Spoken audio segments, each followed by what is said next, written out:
ദൈവനാമത്തിന് മഹത്വമുണ്ടാകട്ടെ. കർത്താവിൽ പ്രിയ ദൈവജനമേ, to reach the unreach Ethan T വിയുടെ ഈ ശാബ സ്കൂൾ വേദപഠന ക്ലാസ്സിലേക്ക് എല്ലാ പ്രിയപ്പെട്ട സ്നേഹിതരെയും ദൈവനാമത്തിൽ സ്വാഗതം ചെയ്യുന്നു. നമുക്കറിയാം, കഴിഞ്ഞ ക്വാർട്ടറിലുടനീളം ദൈവത്തിൻ്റെ സ്നേഹവും നീതിയും എന്ന വലിയ വിഷയത്തെ ആധാരമാക്കി നമ്മുടെ ഓരോരുത്തരുടെയും ജീവിതങ്ങളിൽ സമഗ്രമായി ഇടപെടുന്ന സ്വർഗീയ പിതാവിനെ, അവൻ്റെ സ്നേഹത്തെ, അവൻ്റെ കൃപയെ, അവൻ്റെ ക്ഷമയെ, അവൻ്റെ അനുഗ്രഹത്തെ, അവൻ്റെ വചനത്തെ, അവൻ്റെ പാട്ടുകളെ നമുക്ക് പഠിക്കുവാനും ധ്യാനിക്കുവാനും അവയിലെ മർമ്മങ്ങളെ മനസ്സിലാക്കുവാനും ഉള്ള അവസരം കിട്ടി. നമ്മൾ ഈ ക്വാർട്ടറിൻ്റെ അവസാന ഭാഗത്തേക്ക് കടന്നു വന്നിരിക്കുകയാണ്. ഈ വർഷത്തിലെ ആദ്യ ക്വാർട്ടറിൻ്റെ അവസാനത്തെ ആഴ്ചയിലേക്ക് കടന്നു വന്നിരിക്കുന്നു. നമ്മൾ കഴിഞ്ഞ 12 ആഴ്ചകൾ പഠിച്ച പാഠങ്ങളെ ഉൾക്കൊള്ളിച്ചുകൊണ്ട് അതിൻ്റെ മർമ്മങ്ങളെ ക്രോഡീകരിക്കുകയാണ് ഈ അവസാനത്തെ പാഠത്തിൽ ചെയ്യുന്നത്. ഇന്ന് നമ്മോട് പഠിക്കുവാൻ വേണ്ടി നമുക്ക് നൽകിയിട്ടുള്ള വേദഭാഗം പാഠത്തിൻ്റെ തലക്കെട്ട് ഇങ്ങനെയാണ്: സ്നേഹം ന്യായപ്രമാണത്തിൻ്റെ നിവൃത്തി. ഇതിൻ്റെ മനഃപാഠവാക്യം റോമർക്ക് എഴുതിയ ലേഖനം 13-ാം അധ്യായത്തിൻ്റെ 8-ാമത്തെ വാക്യമാണ്. അന്യോന്യം സ്നേഹിക്കുന്നതല്ലാതെ ആരോടും ഒന്നും കടപ്പെട്ടിരിക്കരുത്. അന്യനെ സ്നേഹിക്കുന്നവൻ ന്യായപ്രമാണം നിവർത്തിച്ചിരിക്കുന്നുവല്ലോ. നമുക്കൊരിക്കൽ കൂടി ആ വാക്യത്തിലൂടെ കടന്നു പോകാം. അതിങ്ങനെയാണ്: അന്യോന്യം സ്നേഹിക്കുന്നതല്ലാതെ ആരോടും ഒന്നും കടംപെട്ടിരിക്കരുത്. അന്യനെ സ്നേഹിക്കുന്നവൻ ന്യായപ്രമാണത്തെ നിവർത്തിച്ചിരിക്കുന്നു. റോമർ 13:8. പ്രിയമുള്ളവരെ, നാം എല്ലാവരും ദൈവസ്നേഹത്തിൽ ഒന്നിക്കപ്പെട്ടവരാണ്. വിശുദ്ധ വേദപുസ്തകത്തിൽ നാം ഫിലിപ്പിയർക്ക് എഴുതിയ ലേഖനം പഠിക്കുമ്പോൾ പൗലോസ് നമ്മോട് പറയുന്നത് ക്രിസ്തു യേശുവിലുള്ള ഭാവം തന്നെ നമ്മിലും ഉണ്ടായിരിക്കണമെന്നാണ്. ക്രിസ്തു യേശുവിലുള്ള ഭാവം എന്ന് പറയുന്നത് സ്നേഹമാണ്. അവൻ സകലരെയും സ്നേഹിച്ചു. പാപികളെയും രോഗികളെയും ബുദ്ധിമുട്ടനുഭവിക്കുന്നവരെയും അധ്വാനിക്കുന്നവരെയും ക്ഷീണിച്ചവരെയും സകലരെയും അവൻ സ്നേഹിച്ചു. അവൻ്റെ സ്നേഹത്തിൻ്റെ കൂട്ടായ്മയിലാണ് നാം ഓരോരുത്തരും ആയിരിക്കുന്നത്. അതുകൊണ്ട് തന്നെ നാം ഓരോരുത്തരും ദൈവസ്നേഹത്തിൽ ഒന്നിക്കപ്പെട്ടവരാണ് എന്ന മർമ്മം ഒരിക്കലും നാം മറന്നു പോകരുത്. ക്രൈസ്തവ ഗോളം പരസ്പരം മാറി നിന്ന് ശരിതെറ്റുകളെ ആലോചിച്ച്, ശരിതെറ്റുകളെക്കുറിച്ച് വിളിച്ചു പറഞ്ഞ്, ശരിതെറ്റുകളെക്കുറിച്ച് തർക്കിച്ചുകൊണ്ട് മാറി മാറി നിൽക്കുമ്പോഴും നമ്മെ എല്ലാവരെയും ഒന്നിപ്പിക്കുന്ന കണ്ണി കർത്താവായ യേശു ക്രിസ്തുവാണ് എന്ന് നാം മനസ്സിലാക്കുക. നമ്മുടെ പാഠത്തിൻ്റെ ആരംഭഭാഗത്ത് ഒരു സഭയിലെ പ്രശ്നത്തെക്കുറിച്ചുള്ള ഒരു കുറിപ്പ് നമുക്കവിടെ കാണുവാൻ തക്കവണ്ണം കഴിയും. സഭയിൽ നിരന്തരം പ്രശ്നമുണ്ടാക്കുന്ന ഒരംഗത്തെക്കുറിച്ച് കമ്മിറ്റിയിലെ ഒരാൾ പാസ്റ്ററോട് പറയുകയാണ്: മനസ്സലിവിനെ അടിസ്ഥാനമാക്കി നമുക്ക് തീരുമാനങ്ങൾ ഉണ്ടാക്കുവാൻ കഴിയുകയില്ല. നോക്കൂ, ആ സെൻറ്റൻസ് നോക്കൂ. മനസ്സലിവിനെ അടിസ്ഥാനമാക്കി നമുക്ക് തീരുമാനങ്ങൾ എടുക്കുവാൻ കഴിയുകയില്ല. പാസ്റ്റർ അതിനെക്കുറിച്ച് ചിന്തിക്കുകയായിരുന്നു. ഇതെന്താണ് ദൈവത്തെക്കുറിച്ചുള്ള നമ്മുടെ ഓരോരുത്തരുടെയും ധാരണ? ദൈവം നമ്മോട് എന്താണ് ചെയ്യുന്നത്? ദൈവം നമ്മോട് മനസ്സലിവ് കാണിക്കുകയാണോ? അവൻ നമ്മെ സ്നേഹിക്കുന്നത് എന്തിൻ്റെ അടിസ്ഥാനത്തിലാണ്? നമ്മുടെ പാപങ്ങളോട് നമ്മോട് ക്ഷമിക്കുന്നത് എന്തിൻ്റെ അടിസ്ഥാനത്തിലാണ്? മനുഷ്യൻ എന്തുകൊണ്ടാണ് അതിനെക്കുറിച്ച് അല്ലാതെ വരുന്നത്? പ്രത്യേകിച്ച് പരസ്പരം ക്ഷമിക്കപ്പെടേണ്ടി വരുന്ന സാഹചര്യങ്ങളിൽ, പരസ്പരം സ്നേഹിക്കപ്പെടേണ്ടി വരുന്ന സാഹചര്യങ്ങളിൽ, പരസ്പരം പൊറുക്കേണ്ടി വരുന്ന സാഹചര്യങ്ങളിൽ, അതുമല്ലെങ്കിൽ പരസ്പരം സഹായിക്കേണ്ടി വരുന്ന സാഹചര്യങ്ങളിൽ എന്തുകൊണ്ടാണ് മനുഷ്യൻ ദൈവസ്നേഹത്തിൻ്റെ അടിസ്ഥാനത്തെക്കുറിച്ച് മറന്നു പോകുന്നത്? എലൻ ജി വൈറ്റ് നമ്മോട് പറയുന്നത് ദൈവ സ്വഭാവത്തിൻ്റെ പകർപ്പാണ് സ്നേഹം എന്നാണ്. ക്രൈസ്റ്റ് ഒബ്ജക്റ്റ് ലെസൺസ് എന്ന പുസ്തകത്തിൽ 305-ാമത്തെ പുറത്തിൽ എലൻ ജി വൈറ്റ് ഇങ്ങനെ പറയുന്നു: സ്നേഹം വാസ്തവത്തിൽ ന്യായപ്രമാണത്തിൻ്റെ നിവൃത്തിയാണെങ്കിൽ ന്യായപ്രമാണം എന്നത് ഒരു വിധത്തിൽ സ്നേഹത്തിൽ നിന്ന് വേർപെട്ടതാണെന്നോ അല്ലെങ്കിൽ സ്നേഹം ഒരർത്ഥത്തിൽ ന്യായപ്രമാണത്തിൽ നിന്ന് ഛേദിക്കപ്പെട്ടതാണ് എന്നോ ചിന്തിക്കുന്നതിൽ നാം ജാഗ്രതയുള്ളവരായിരിക്കണം. തിരുവഴുത്തിൽ സ്നേഹവും ന്യായപ്രമാണവും ഒരുമിച്ച് പോകുന്നു. എങ്ങനെയാണ് സ്നേഹവും ന്യായപ്രമാണവും ഒരുമിച്ച് പോകുന്നത്? ദൈവ സ്നേഹത്തിൻ്റെ സ്വഭാവത്തിൽ. അവൻ നമ്മെ അത്രമാത്രം സ്നേഹിച്ചതുകൊണ്ട്, അവൻ നമ്മോട് അത്രമാത്രം മനസ്സലിവ് കാണിച്ചതുകൊണ്ട്, അവൻ നമ്മോട് അത്രമാത്രം ക്ഷമിച്ചതുകൊണ്ട് നാം ഇന്നും ആയിരിക്കുന്നു. അതുകൊണ്ടാണ് നമ്മുടെ മനപ്പാഠവാക്യത്തിന് അത്രത്തോളം പ്രാധാന്യം ഉണ്ടാകുന്നത്.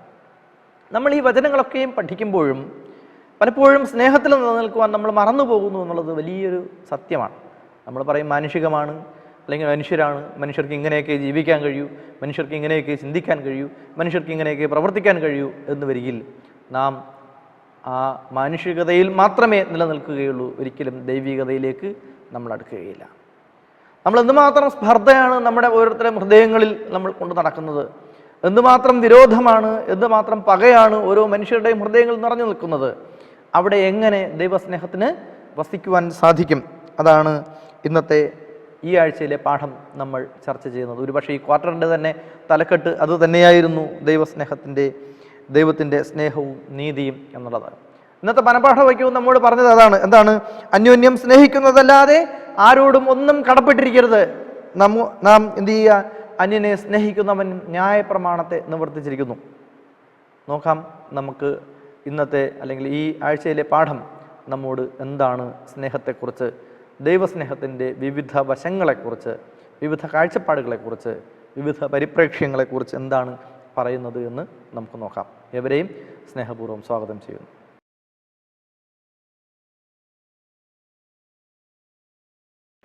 നമുക്ക് ഞായറാഴ്ചത്തെ പാഠഭാഗത്തിലേക്ക് വരാം.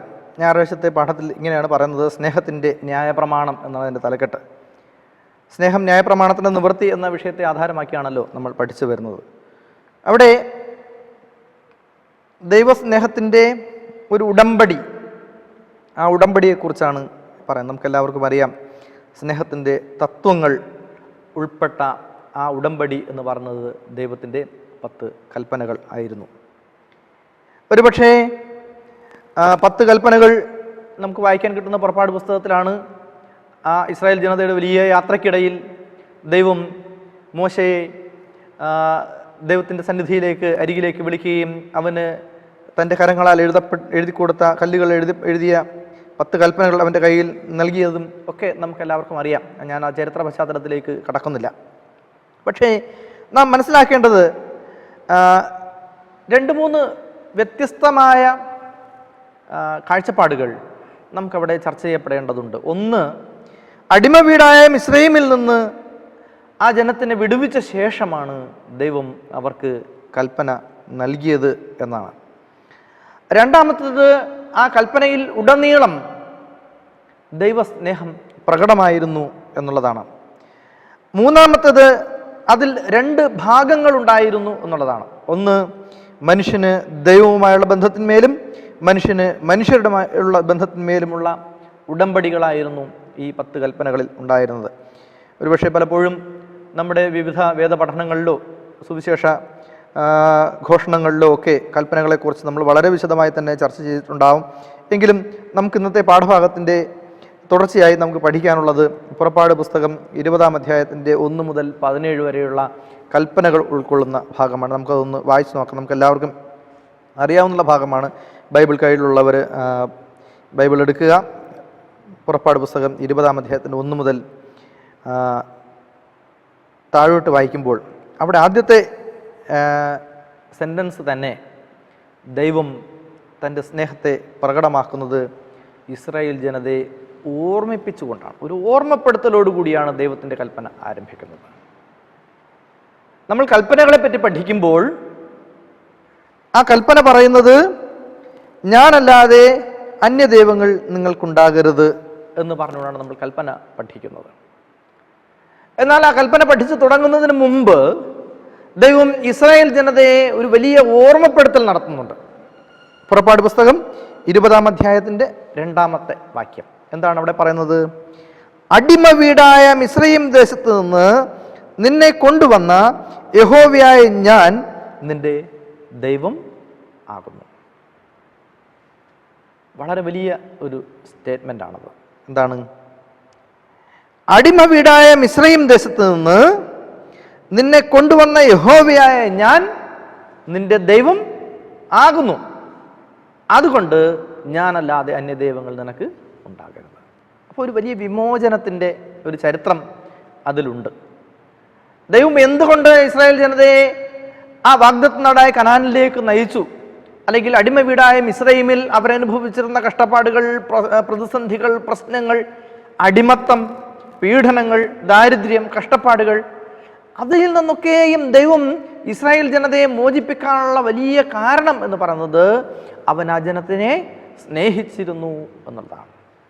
അപ്പോൾ ഒന്നാമത്തെ കൽപ്പന തന്നെ ദൈവസ്നേഹത്തിൻ്റെ ബേസ്മെൻറ്റിലാണ് കെട്ടി ഉയർത്തിയിരിക്കുന്നത്. ദൈവസ്നേഹത്തിൻ്റെ അസ്ഥിവാരത്തിൽ അല്ലെങ്കിൽ അടിസ്ഥാനത്തിലാണ് ആ കൽപ്പന ഉയർത്തിക്കെട്ടിയിരിക്കുന്നത്. ഞാനല്ലാതെ എൻ്റെ ദൈവങ്ങൾ നിനക്കുണ്ടാകരുത്, ഒരു വിഗ്രഹവും ഉണ്ടാക്കരുത്, മീത സ്വർഗത്തിലെങ്കിലും താഴെ ഭൂമിയിലെങ്കിലും ഉള്ള, ഭൂമിക്ക് കീഴെ വെള്ളത്തിലെങ്കിലും ഉള്ള യാതൊന്നിൻ്റെയും പ്രതിമ അരുത്, അവയെ നമസ്കരിക്കുകയോ സേവിക്കുകയോ ചെയ്യരുത്. നിന്റെ ദൈവമായ യഹോവയായ ഞാൻ തീക്ഷ്ണതയുള്ള ദൈവമാകുന്നു.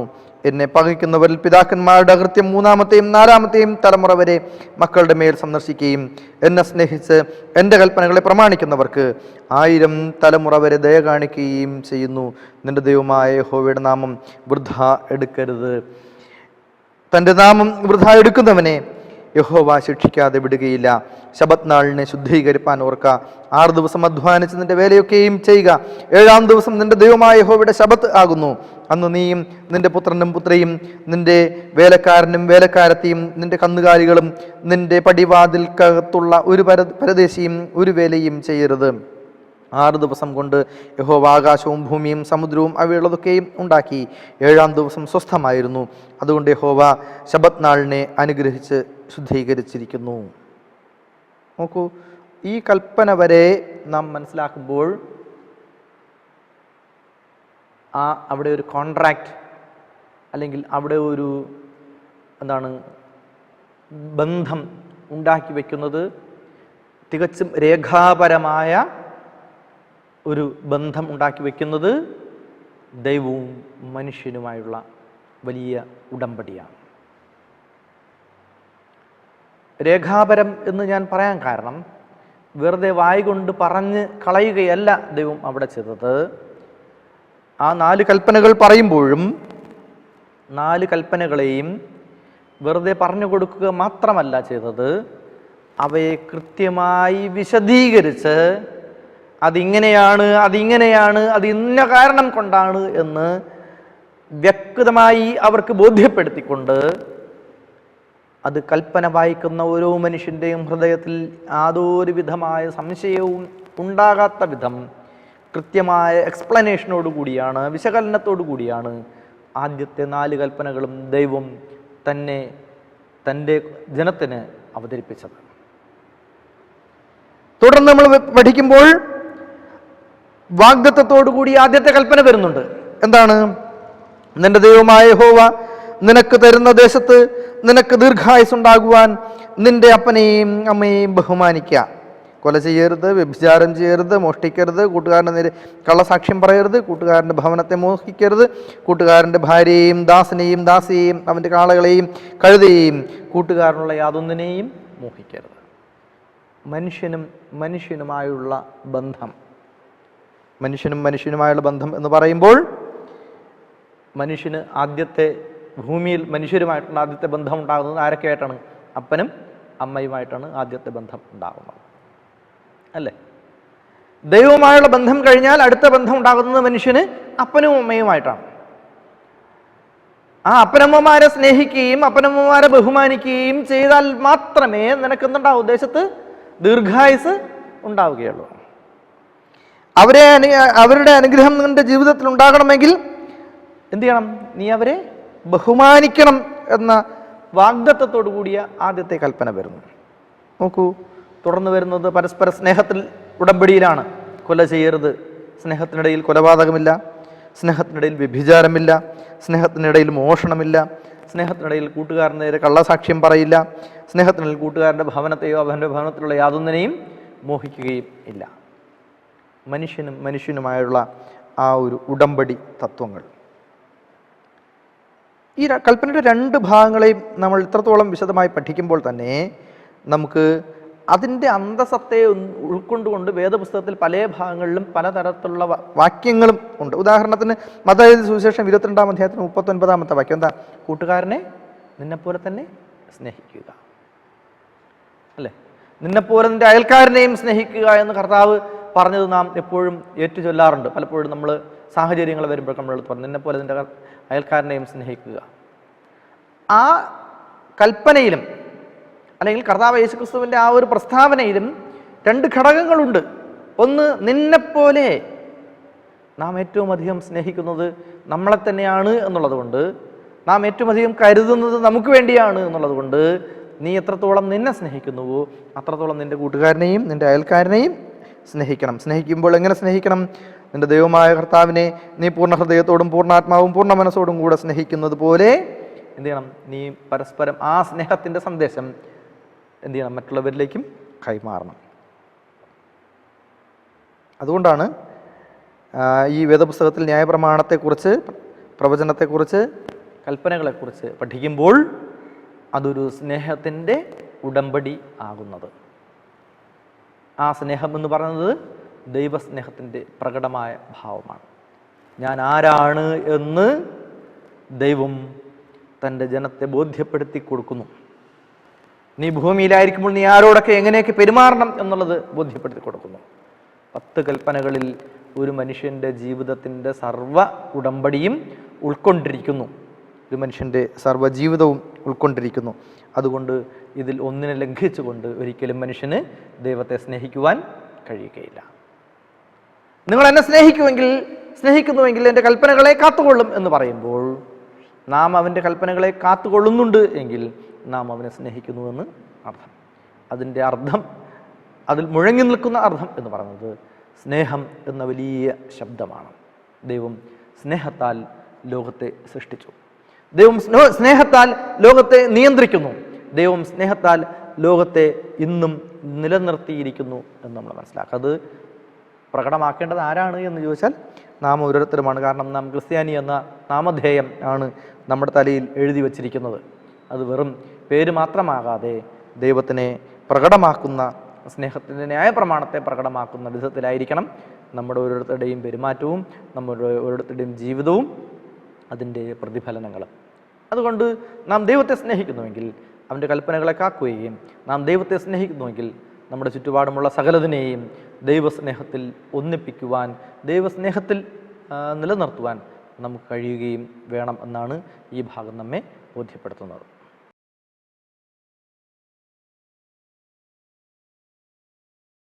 നമ്മൾ തിങ്കളാഴ്ചത്തെ പാഠഭാഗത്തേക്ക് വരുമ്പോൾ അവിടെ അതിൻ്റെ തലക്കെട്ട് ഒരു വേദവാക്യമാണ്. എന്താണ്? കൽപ്പന വിശുദ്ധവും ന്യായവും നല്ലതും തന്നെ.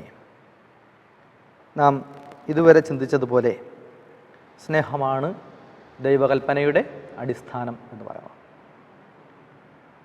ദൈവത്തിൻ്റെ സ്നേഹത്തിൽ കൽപ്പനകളെ നിർമ്മിച്ചിരിക്കുന്നു. ദൈവത്തിൻ്റെ സ്നേഹത്തിൽ കൽപ്പനകൾ ഉയർത്തപ്പെട്ടിരിക്കുന്നു. അതുകൊണ്ട് തന്നെ ആ വലിയ സ്നേഹം കാൽവരിയിൽ യാഗമാവുകയും അവൻ ഉയർത്തെഴുന്നേൽക്കുകയും നമുക്ക് വേണ്ടി ദൈവത്തിൻ്റെ വലത് ഭാഗത്തിരുന്നു കൊണ്ട് പക്ഷപാതം ചെയ്യുകയും ചെയ്യുന്നു. അവൻ നീതിമാനും നീതീകരിക്കുന്നവനും ആയിരുന്നു. അവനെ വിശ്വസിക്കുന്നവർക്ക് അവൻ വലിയ സ്നേഹമായിരുന്നു. അവനെ വിശ്വസിക്കുന്നവർക്ക് അവൻ വലിയ ആശ്വാസവും വലിയ രക്ഷയും ആയിരുന്നു. കാരണം അത്ര മനോഹരമായ, അത്ര ഗംഭീരമായ, അത്ര വലിയ ഒരു സ്നേഹത്തിൻ്റെ പ്രകടനമാണ് കർത്താവ് യേശുക്രിസ്തു കാൽവരിയിൽ കാണിച്ചത്.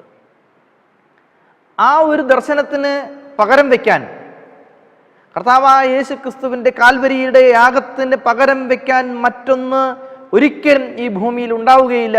ആ സ്നേഹത്തിനെ മറികടക്കാൻ മറ്റൊന്നൊരിക്കലും ഈ ഭൂമിയിൽ ഇനി ഉണ്ടാവുകയില്ല എന്ന തിരിച്ചറിവ് നാം ഓരോരുത്തർക്കും ഉണ്ടാകേണ്ടതാണ്. കാരണം എന്താണ്? അവൻ നമ്മുടെ പാപങ്ങളെ മുഴുവനും വഹിച്ചു. അവനൊരിക്കലും പാപിയായിരുന്നില്ല. അവൻ നമ്മുടെ ശാപങ്ങളെ മുഴുവനും വഹിച്ചു. അവൻ ഒരിക്കലും ശപിക്കപ്പെട്ടവനായിരുന്നില്ല. അവൻ നമ്മുടെ പാപങ്ങളൊക്കെയും ഏറ്റുകൊണ്ട് കാൽവരിയിൽ യാഗമായി. കുഞ്ഞാടിൻ്റെ ആ തിരുരക്തമാണ് നമ്മുടെ ഓരോരുത്തരുടെയും സ്നേഹത്തിൻ്റെ ആ ബന്ധം ചങ്ങലക്കണ്ണി എന്ന് പറയുന്നത്. റോമർക്ക് എഴുതിയ ലേഖനം 6-ാം അധ്യായത്തിൻ്റെ 1 മുതൽ 3 വരെ വായിക്കുമ്പോൾ അവിടെ ഇങ്ങനെ പറയുന്നു, ആകയാൽ നാം എന്തു പറയേണ്ടു? കൃപ പെരുകേണ്ടതിന് പാപം ചെയ്തുകൊണ്ടിരിക്കുക എന്നോ? നമുക്കറിയാം, നാം ഇന്ന് ജീവിക്കുന്നത് കൃപയുടെ കാലഘട്ടത്തിലാണ്. എന്താണ് കൃപ? ദൈവത്തിൻ്റെ സ്നേഹമാണ് കൃപ. ഒറ്റ വാക്കിൽ പറഞ്ഞാൽ അതാണ് ദൈവത്തിൻ്റെ സ്നേഹം. നമ്മിൽ എത്ര പേരാണ് ആ സ്നേഹത്തിന് അർഹരായിരിക്കുന്നത്? അപ്പോൾ നമ്മൾ പറയും, നമ്മൾ അർഹരല്ലാതിരിക്കുമ്പോഴും അവൻ നൽകുന്ന മഹത്തായ ആ സ്നേഹവും അവൻ നൽകുന്ന ക്ഷമയും അവൻ്റെ ആ ഒരു വലിയ കരുണയും ഒക്കെയാണ് ദൈവത്തിൻ്റെ കൃപ. പക്ഷെ മനുഷ്യൻ അത്ര വലിയ യാഗത്തിനെ പോലും വിലവയ്ക്കാതെ പാപം ചെയ്തുകൊണ്ടേയിരിക്കുന്നു, അല്ലേ? കർത്താവ് യേശു ക്രിസ്തുവിൻ്റെ കാൽവരി യാഗത്തിന് ശേഷം ഭൂമിയിൽ പാപമില്ല എന്ന് ആർക്കെങ്കിലും പറയാൻ പറ്റുമോ? നമുക്കറിയാലോ ഇന്ന് നമ്മളെത്ര പാപം ചെയ്തു നമ്മൾ എണ്ണി നോക്കൂ, അല്ലേ? ഇവിടെ പൗലോസ് റോമർ എഴുതിയ ലേഖനത്തിൽ പറയുന്നത്, ആകയാൽ നാം എന്തു പറയണ്ടു? കൃപ പെരുകേണ്ടതിന് പാപം ചെയ്തുകൊണ്ടിരിക്കുക എന്നാണോ? പാപം സംബന്ധമായി മരിച്ചവരായ നാം ഇനി അതിൽ ജീവിക്കുന്നത് എങ്ങനെ? യേശു ക്രിസ്തുവിനോട് ചേരുവാൻ സ്നാനം ഏറ്റവരായ നാം എല്ലാവരും അവൻ്റെ മരണത്തിൽ പങ്കാളികളാകുവാൻ സ്നാനം ഏറ്റിരിക്കുന്നു എന്ന് അറിയുന്നില്ലയോ? ഒരുവൻ ക്രിസ്തുവിലായാലോ അവൻ പുതിയ സൃഷ്ടിയാകുന്നു, പഴയതൊക്കെയും കഴിഞ്ഞുപോയി. ആ സെൻറ്റൻസിനെ കൃത്യമായ ഒരു അക്ഷരിക അർത്ഥത്തിൽ നമ്മൾ, ഒരുവൻ ക്രിസ്തുവിലായാൽ, ഇഫ് നോട്ട്, ഒരാൾ ക്രിസ്തുവിലായില്ല എങ്കിൽ അവൻ ഒരിക്കലും എന്തല്ല, പുതിയ സൃഷ്ടിയല്ല, അവൻ പഴയത് തന്നെയാണ്. അവൻ എത്ര വലിയ വെള്ളത്തിൽ മുങ്ങിയാലും, എത്ര ശുദ്ധമായ വെള്ളത്തിൽ മുങ്ങിയാലും, എത്ര പരിശുദ്ധമായ വെള്ളത്തിൽ മുങ്ങിയാലും അവൻ ആര് തന്നെയാണ്? പഴയ വ്യക്തി തന്നെയാണ്. അവിടെ എന്തിൻ്റെ ആവശ്യമാണ്? അവിടെ ഒരു മാനസാന്തരത്തിൻ്റെ ആവശ്യമുണ്ട്. പാപത്തിൽ നിന്ന് വിട്ടു നിൽക്കാനുള്ള ഒരു മാനസാന്തരം, തെറ്റ് ചെയ്തതിൽ നിന്ന് അല്ലെങ്കിൽ തിന്മയിൽ നിന്ന് മാറി നിൽക്കാനുള്ള ഒരു മാനസാന്തരം, ദൈവസ്നേഹത്തിൽ അധിവസിക്കുവാനുള്ളതായ മാനസാന്തരം, ദൈവസ്നേഹത്തിൽ ജീവിക്കുവാനുള്ളതായ മാനസാന്തരം, മറ്റുള്ളവരോട് ദൈവസ്നേഹത്തെക്കുറിച്ച് പറയുവാനും ആ സ്നേഹത്തെ വിശുദ്ധവും ന്യായവും നല്ലതും എന്നെണ്ണിക്കൊണ്ട് ആ വലിയ കൽപ്പനയെ അനുസരിക്കുകയും ചെയ്യുന്നതിനുള്ള വലിയ മർമ്മം നാം ഉൾക്കൊള്ളുക എന്നുള്ളതാണ്. കർത്താവ് യേശു ക്രിസ്തു പറയുന്നു, മത്തായി എഴുതിയ സുവിശേഷം 5-ാം അധ്യായത്തിൻ്റെ 18-ാമത്തെ വാക്യത്തിൽ ഇങ്ങനെ പറയുന്നു, ന്യായപ്രമാണത്തിൽ ഒരു വള്ളി എങ്കിലും ഒരു പുള്ളി എങ്കിലും ഒരു നാളും ഒഴിഞ്ഞു പോകുകയില്ല. എപ്പോഴാണ്? ആകാശവും ഭൂമിയും ഒഴിഞ്ഞു പോകുന്നതുവരെ. അതുകൊണ്ട് കർത്താവ് യേശു ക്രിസ്തു ഒരിക്കലും ന്യായപ്രമാണത്തെ നീക്കുവാനല്ല വന്നത്. ചില ആളുകൾ അങ്ങനെ പഠിപ്പിക്കുന്നുണ്ട്. കർത്താവ് യേശു ക്രിസ്തുവിൻ്റെ മരണത്തോടുകൂടി ന്യായപ്രമാണത്തിന് മാറ്റം വന്നിരിക്കുന്നു. അവൻ ഇതൊന്നും ന്യായപ്രമാണം, ദൈവത്തിൻ്റെ ന്യായപ്രമാണം തന്നെ ദൈവത്തിൻ്റെ വിശുദ്ധിയും അവൻ്റെ സമ്പൂർണ്ണ സ്നേഹത്തെയും നീതിയും നന്മയെയും പ്രതിനിധീകരിക്കുന്നു എന്ന് വിശുദ്ധ വേദപുസ്തകം സാക്ഷ്യമായി നമുക്ക് നിൽക്കുകയാണ്. പ്രിയമുള്ളവരെ, അതുകൊണ്ട് തന്നെ ന്യായപ്രമാണം എന്ന് പറയുന്നത് നമ്മെ ഒരിക്കലും, ന്യായപ്രമാണം എന്ത് ചെയ്യുന്നില്ല? ന്യായപ്രമാണം ഒരിക്കലും നമ്മളെ വിശുദ്ധരാക്കുന്നില്ല. നമ്മളത് മനസ്സിലാക്കേണ്ടത്. അവൻ ന്യായപ്രമാണം നമ്മുടെ പാപങ്ങളെ നമുക്ക് ബോധ്യപ്പെടുത്തി തരുന്നു. ഇനി ഒരിക്കലും ആ തെറ്റ് ചെയ്യാതിരിക്കുവാൻ ന്യായമായത് എന്താണ് എന്ന്, ന്യായമായി പ്രമാണിക്കേണ്ടത് എന്താണ് എന്ന് ബോധ്യപ്പെടുത്തി തരികയാണ് ന്യായപ്രമാണം ചെയ്യുന്നത്. അപ്പോൾ നാം ക്രിസ്തുവിൽ ജീവിച്ചില്ല എങ്കിൽ ആ ന്യായപ്രമാണത്തെ ദുർബലപ്പെടുത്തുകയാണ് ചെയ്യുന്നത്. കാരണം ആ കൽപ്പനകളൊക്കെയും നമുക്ക് നൽകിയത് കർത്താവായ യേശു ക്രിസ്തു ആയിരുന്നു. അവൻ്റെ ഏറ്റവും വലിയ കൽപ്പന എന്ന് പറയുന്നത് നിങ്ങൾ തമ്മിൽ സ്നേഹിക്കണം എന്നുള്ളത് തന്നെ. കാരണം നേരത്തെ നമ്മൾ കഴിഞ്ഞ പാഠത്തിൽ പഠിച്ചതുപോലെ ഒരുപക്ഷെ നമുക്കെല്ലാവർക്കും അറിയാവുന്ന ഒരു വാക്യമാണ്, നിങ്ങൾ എന്നെ സ്നേഹിക്കുന്നുവെങ്കിൽ എൻ്റെ കൽപ്പനകളെ കാത്തുകൊള്ളും എന്ന് പറഞ്ഞു. ആ ഒരു സ്നേഹം, ആ ഒരു പാരസ്പര്യം, ന്യായപ്രമാണം വിശുദ്ധവും കൽപ്പന വിശുദ്ധവും ന്യായം തന്നെ എന്ന് ചിന്തിച്ചുകൊണ്ട് നമ്മെ ഓരോരുത്തരെയും നിലനിർത്തുന്നതായ കർത്താവ് യേശു ക്രിസ്തുവിൽ ബന്ധിക്കപ്പെടാനുള്ള ആ ഒരു ചിന്ത നമ്മുടെ ഓരോരുത്തരുടെയും ഹൃദയങ്ങളിലേക്ക് കടന്നു വന്നാൽ മാത്രമേ അത് സ്നേഹത്തിൻ്റെ ബന്ധം ആവുകയുള്ളൂ. അതുകൊണ്ടാണ് യോഹന്നാൻ എഴുതിയ സുവിശേഷം 14-ാം അധ്യായത്തിൻ്റെ 15-ാമത്തെ വാക്യത്തിൽ കർത്താവ് യേശു ക്രിസ്തു ഇപ്രകാരം പറഞ്ഞത്, നിങ്ങൾ എന്നെ സ്നേഹിക്കുന്നുവെങ്കിൽ എൻ്റെ കൽപ്പനകളെ കാത്തുകൊള്ളും എന്ന്. നാം ക്രിസ്തുവിനെ സ്നേഹിക്കുന്നു, ദൈവത്തെ സ്നേഹിക്കുന്നുവെങ്കിൽ ദൈവം നമ്മെ അപാരമായ സ്നേഹം കൊണ്ടാണ് നിലനിർത്തിയിരിക്കുന്നത്. അവൻ ദീർഘമായി ക്ഷമിക്കുകയും ദയ കാണിക്കുകയും ചെയ്യുന്നു. വേദപുസ്തകം നമ്മൾ പഠിക്കുമ്പോഴുള്ള ചിലർ താമസം എന്ന് വിചാരിക്കുന്നത് പോലെ കർത്താവ് തൻ്റെ വാഗ്ദത്തം നിവർത്തിപ്പാൻ താമസിക്കുന്നില്ല. എല്ലാവരും സകല മനുഷ്യരും മാനസാന്തരപ്പെട്ട് ദൈവസ്നേഹത്തിന് കീഴിലാകുവാൻ അവൻ ദീർഘമായി ക്ഷമിക്കുകയും ദയ കാണിക്കുകയും ചെയ്യുന്നതേയുള്ളൂ. പ്രിയമുള്ളവരെ, നമ്മുടെ ഓരോരുത്തരുടെയും ഹൃദയങ്ങളോട് നമ്മൾ തന്നെ ചോദിക്കണം, നമ്മൾ എത്രത്തോളം സ്നേഹത്തിലാണ്, ദൈവസ്നേഹത്തിലാണ് അധിവസിക്കുന്നത് എന്ന്. പലപ്പോഴും നമ്മുടെ ചിന്തകൾ, നമ്മുടെ പ്രവൃത്തികൾ, നമ്മുടെ ആശയങ്ങൾ പലതും ദൈവസ്നേഹത്തിന് നിരക്കുന്നതല്ല എന്നുള്ളതാണ് വാസ്തവം. ഞാൻ ഉൾപ്പെടെ നമ്മുടെ ഓരോരുത്തരുടെയും ചിന്തകളും പ്രവൃത്തികളും ആശയങ്ങളും പ്രവർത്തനങ്ങളും നമ്മുടെ പെരുമാറ്റവും ഒക്കെ പലപ്പോഴും ദൈവസ്നേഹത്തിന് നീതീകരിക്കപ്പെടുന്ന കാര്യങ്ങളായിരിക്കുകയില്ല. എങ്കിലും നാം അതിനെ ദൈവസ്നേഹത്തിൻ്റെ ആ ഒരു മർമ്മത്തെ ഉൾക്കൊണ്ടുകൊണ്ട് അതിനെ മറികടക്കണം. അങ്ങനെ ഒരു സ്വഭാവം നമ്മിലുണ്ടെങ്കിൽ അതിനെ മറികടന്നുകൊണ്ട് ദൈവത്തിൽ ജീവിക്കുവാൻ നാം തയ്യാറാവണം. ആ ഒരു ഇൻസ്പിറേഷൻ, ആ ഒരു പ്രേരണയാണ് നമ്മുടെ ഹൃദയങ്ങളിലേക്ക് കടന്നു വരേണ്ടത്. അതിന് ദൈവത്തിൻ്റെ കൽപ്പനകൾ ഏറ്റവും വിശുദ്ധവും നല്ലതും നീതിയുള്ളതും ന്യായമായതും ആണ് എന്ന് നാം മനസ്സിലാക്കുകയും അതിൽ ഉപജീവിക്കുകയും വേണം.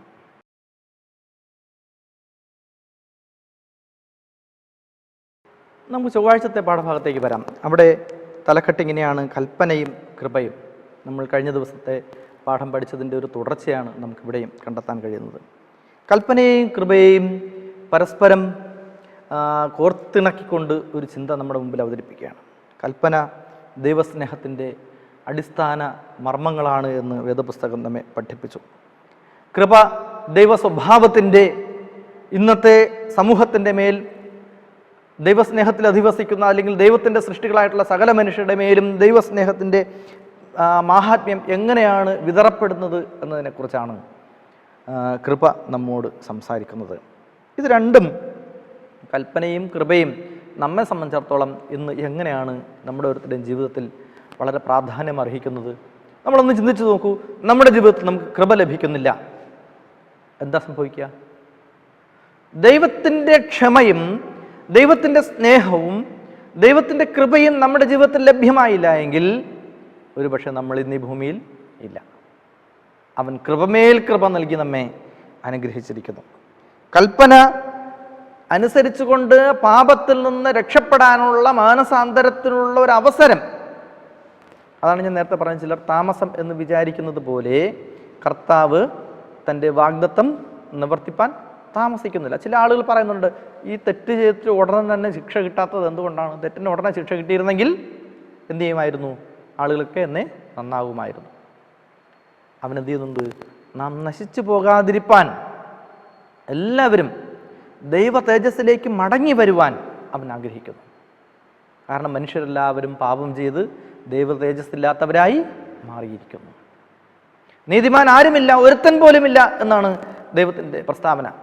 അപ്പോൾ നമ്മളെല്ലാവരും നീതീകരിക്കപ്പെടുവാൻ മാനുഷികമായ അല്ലെങ്കിൽ ജഡീകമായ നമ്മുടെ ചിന്തകളെ നമ്മിൽ നിന്ന് ഉപേക്ഷിച്ചുകൊണ്ട് മാനസാന്തരത്തിലേക്ക് കടന്നു ചെല്ലാൻ ദൈവം ആഗ്രഹിക്കുന്നു. യിരെമ്യാവിൻ്റെ പ്രവചനം 31 മുതൽ 34 വരെയുള്ള വാക്യങ്ങൾ വായിക്കുമ്പോൾ ഇങ്ങനെ പറയുന്നു: ഞാൻ ഇസ്രായേൽ ഗൃഹത്തോടും യഹൂദ ഗൃഹത്തോടും പുതിയൊരു നിയമം ചെയ്യുന്ന കാലം വരും. എന്താണ് അതിൻ്റെ 32 വാക്യം നോക്കൂ. അതിൻ്റെ മധ്യഭാഗത്തായിട്ട് പറയുകയാണ്: ഞാൻ അവർക്ക് ഭർത്താവായിരുന്നിട്ടും അവർ എൻ്റെ നിയമം ലംഘിച്ചു കളഞ്ഞു എന്ന് യഹോവയുടെ അരുളപ്പാട്. ഞാൻ അവർക്ക് ഭർത്താവായിരുന്നിട്ടും, ഭർത്താവ് എന്ന് പറഞ്ഞാൽ ഞാൻ അവരെ ഭരിക്കുന്നവൻ ആയിരുന്നിട്ടും, ഞാൻ അവരുടെ സൃഷ്ടാവ് ആയിരുന്നിട്ടും, ഞാൻ അവർക്ക് മുകളിൽ അവരുടെ തലയായിരുന്നിട്ടും അവരെന്ത് ചെയ്തു? അവർ എൻ്റെ നിയമത്തെ ലംഘിച്ചു കളഞ്ഞു. അതുകൊണ്ട് ഈ കാലം കഴിഞ്ഞ ശേഷം ഞാൻ ഇസ്രായേൽ ഗൃഹത്തോട് ചെയ്യുവാനിരിക്കുന്ന നിയമം എങ്ങനെയാകുന്നു? ഞാൻ എൻ്റെ ന്യായപ്രമാണം അവരുടെ ഉള്ളിലാക്കി അവരുടെ ഹൃദയങ്ങളിൽ എഴുതും. ഞാൻ അവർക്ക് ദൈവമായും അവർ എനിക്ക് ജനമായും ഇരിക്കും എന്ന് യഹോവയുടെ അരുളപ്പാട്. നോക്കൂ, അവരിൽ ആരും ഇനി തൻ്റെ കൂട്ടുകാരനെ, തൻ്റെ സഹോദരനെയും യഹോവയെ അറിയുക എന്ന് ഉപദേശിക്കയില്ല. നോക്കൂ, എത്ര മനോഹരമായ, ആരും അങ്ങോട്ടും ഇങ്ങോട്ടും ദൈവത്തെക്കുറിച്ച് ഉപദേശിക്കേണ്ടി വരുന്ന അവസരം ഉണ്ടാവുകയില്ല. അവർ ആബാലവൃദ്ധം എല്ലാവരും എന്നെ അറിയും. ഞാൻ അവരുടെ അകൃത്യം മോചിപ്പിക്കുകയും അവർ ഇനി പാപം ഓർക്കയില്ല എന്ന് യഹോവയുടെ അരുളപ്പാട്. നമുക്ക് ദൈവത്തിൻ്റെ ഒരു പദ്ധതി, ഇസ്രായേൽ ഗൃഹത്തോട് ചെയ്യാനിരിക്കുന്ന നിയമം എന്ന് പറയുന്നത്, അതായത് വാഗ്ദത്ത ജനത്തോട്, വാഗ്ദത്ത സന്തതിയോട് ദൈവം ചെയ്യുവാനിരിക്കുന്ന നിയമം എന്ന് പറയുന്നത്, ഞാൻ എൻ്റെ നിയമങ്ങൾ അവരുടെ ഹൃദയങ്ങളിൽ എഴുതും. അവർക്കൊരിക്കലും ഞാൻ ആരാണ് എന്ന് പറഞ്ഞ് പ്രസംഗിച്ച് പഠിപ്പിച്ച് ബോധ്യപ്പെടുത്തി കൊടുക്കേണ്ടെന്നുള്ള ആവശ്യമില്ല. മറ്റൊരു വാക്യം പറയുന്നത് എബ്രായർക്ക് എഴുതിയ ലേഖനം 8:10 വാക്യം, ഈ കാലം കഴിഞ്ഞ ശേഷം ഞാൻ ഇസ്രായേൽ ഗൃഹത്തോട് ചെയ്യുവാനിരിക്കുന്ന നിയമം ഇങ്ങനെയാകുന്നു, എൻ്റെ ന്യായപ്രമാണം അവരുടെ ഉള്ളിലാക്കി അവിടെ ഹൃദയങ്ങളിൽ എഴുതും, ഞാൻ അവർക്ക് ദൈവമായും അവർ എനിക്ക് ജനമായും ഇരിക്കും. യിരെമ്യാവിൻ്റെ പ്രവചനത്തിൽ പറഞ്ഞ അതേ വാക്യം തന്നെ എബ്രായർക്ക് എഴുതിയ ലേഖനത്തിൽ സഭയോട് പൗലോസ് പറയുന്നുണ്ട്. അങ്ങനെയാണെങ്കിൽ നാം എന്ത് ചെയ്യണം അല്ലേ? അതിനാണ് ഇവിടെ നിക്കോദിമോസിൻ്റെ ഉദാഹരണം നമുക്ക് നൽകിയിരിക്കുന്നത്. നമ്മൾ കഴിഞ്ഞ ക്വാർട്ടറിലെ പാഠത്തിലും നിക്കോദിമോസിനെ കുറിച്ച് പഠിച്ചു. അതിന് മുമ്പത്തെ ക്വാർട്ടറിലെ പാഠത്തിലും മാർക്കോസിൻ്റെ എഴുതിയ സുവിശേഷത്തെ അടിസ്ഥാനമാക്കി പഠിച്ചപ്പോഴും നിക്കോദിമോസിനെ കുറിച്ച് പഠിച്ചു. ഈ ക്വാർട്ടറിലും നമ്മൾ 4-ാമത്തെ 5-ാമത്തെ പാഠം പഠിച്ച സമയത്ത് നിക്കോദിമോസിനെ കുറിച്ച് പഠിച്ചു. നിക്കോദിമോസിനോട് ദൈവം പറഞ്ഞ സ്റ്റേറ്റ്മെൻറ്റ്, കർത്താവ് യേശു ക്രിസ്തു പറഞ്ഞ സ്റ്റേറ്റ്മെൻറ്റ് എന്തായിരുന്നു?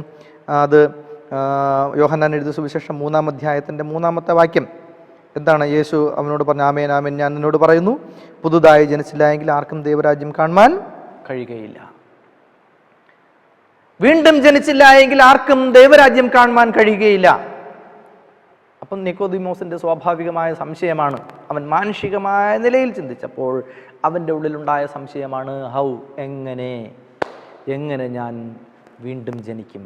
ഞാൻ വീണ്ടും അമ്മയുടെ ഉദരത്തിൽ ചെന്ന് വീണ്ടും ജനിക്കണമോ? കർത്താവ് യേശു ക്രിസ്തു അവനോട് പറഞ്ഞത് എന്താണ്? ആമേൻ ആമേൻ ഞാൻ നിന്നോട് പറയുന്നു, ഞങ്ങൾ അറിയുന്നത് പ്രസ്താവിക്കുകയും കണ്ട് സാക്ഷീകരിക്കുകയും ചെയ്യുന്നു. ഞങ്ങളുടെ സാക്ഷ്യം നിങ്ങൾ കൈക്കൊള്ളുന്നില്ല താനും. ഭൂമിയിലുള്ള നിങ്ങളോട് പറഞ്ഞിട്ട് നിങ്ങൾ വിശ്വസിക്കുന്നില്ലെങ്കിൽ സ്വർഗത്തിലുള്ള നിങ്ങളോട് പറഞ്ഞാൽ നിങ്ങൾ എങ്ങനെ വിശ്വസിക്കും എന്നാണ് ചോദിക്കുന്നത്. അതിൻ്റെ 20-ാമത്തെ വാക്യം നോക്കൂ. 19-20 വാക്യങ്ങൾ ഇങ്ങനെ പറയുന്നു, ന്യായവിധി എന്നതോ വെളിച്ചം ലോകത്തിലുണ്ടായിട്ടും മനുഷ്യരുടെ പ്രവൃത്തി ദോഷമുള്ളത് ആകയാൽ അവർ വെളിച്ചത്തിൽ ഇരുളിനെ സ്നേഹിച്ചത് തന്നെ. നമ്മുടെ ഇടയിൽ ദൈവത്തിൻ്റെ വെളിച്ചമുണ്ട്. അതാണ് നമ്മൾ ഈ പഠിക്കുന്നത് ദൈവത്തിൻ്റെ വചനം. ദൈവത്തിൻ്റെ വചനം വെളിച്ചമാണ്.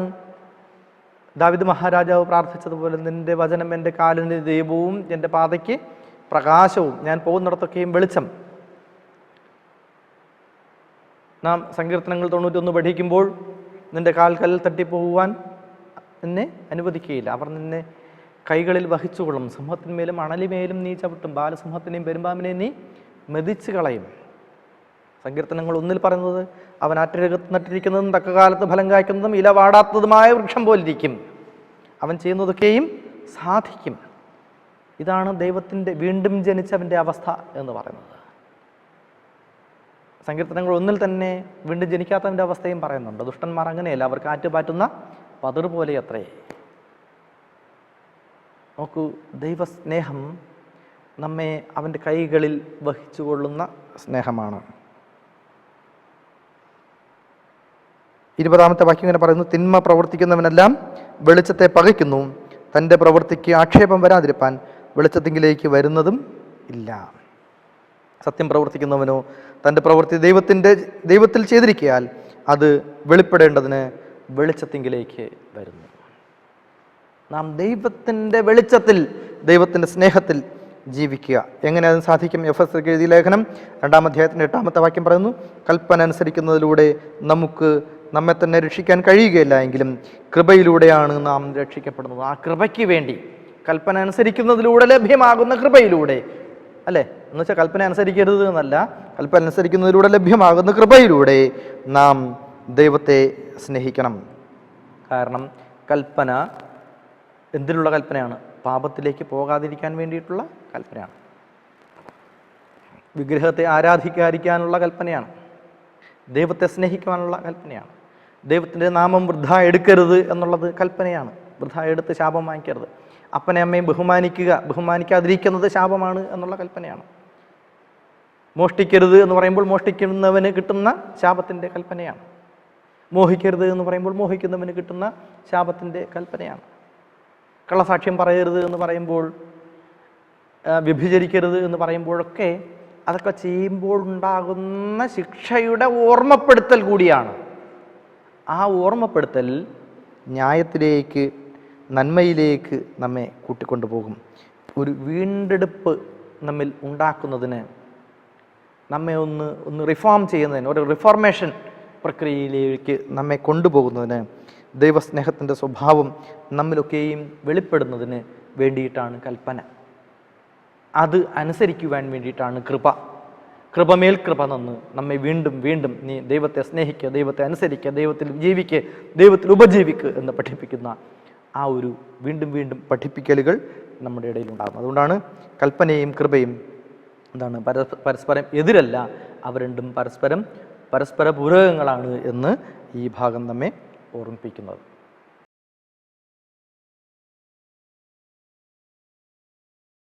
നാം ബുധനാഴ്ചത്തെ പാഠഭാഗത്തേക്ക് വരുമ്പോൾ സ്നേഹവും കൽപ്പനയും തമ്മിലുള്ള ബന്ധത്തെക്കുറിച്ചാണ് പറയുന്നത്. നമ്മളതിൻ്റെ തീം കണ്ടന്റിലേക്ക് നമ്മൾ വരികയാണ്, പ്രധാനപ്പെട്ട ആശയത്തിലേക്ക്. കൽപ്പന സ്നേഹമാണ് എന്ന് പറഞ്ഞുകൊണ്ടാണ് നാം ആരംഭിച്ചത്. വാസ്തവത്തിൽ തിരുവെഴുത്തിൻ പ്രകാരം സ്നേഹം എന്നാൽ ന്യായപ്രമാണത്തെ നിവർത്തിക്കുക എന്നതാണ്. റോമർക്ക് ലേഖനം 13-ാം അധ്യായത്തിൻ്റെ 8 മുതൽ 10 വരെയുള്ള വാക്യങ്ങൾ ഏതാണ്? നമ്മുടെ മനപ്പാഠവാക്യം.